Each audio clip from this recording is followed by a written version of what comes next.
है कि भाई डायग्राम को पढ़ो और बताओ एबीसीडी क्या है। तो पहले लेबल कर लेते हैं, एबीसीडी क्या है। तो भाई ये होती है आपकी पल्मनरी आर्टरी। पल्मनरी आर्टरी ए होती है आपकी पल्मनरी आर्टरी, और इस साइड होता है ये पल्मनरी वेन।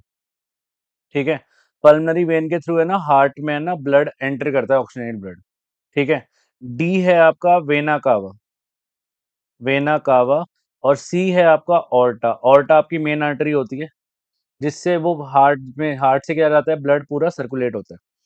तो पहले पार्ट का आंसर तो आ गया, लेबल कर दिया हमने, study the diagram and name the part. ठीक है, सेकंड पार्ट कह रहा है फंक्शन बताओ ए और सी का।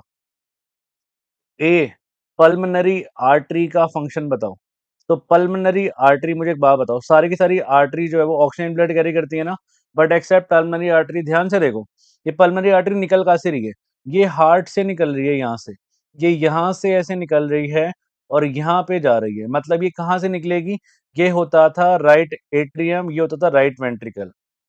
तो ये क्या करती है पल्मनरी आर्टरी, राइट वेंट्रिकल से ब्लड को लेके जाती है कहाँ पे, ये है लंग्स, लंग्स के पास लेके जाती है फॉर ऑक्सीजनेशन। तो पल्मनरी आर्टरी क्या करती है, it takes deoxygenated blood, deoxygenated blood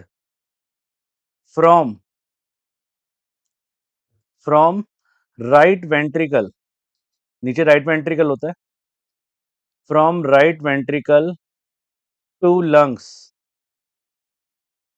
for oxygenation, ताकि वो ऑक्सीजनेटेड ब्लड बन जाए।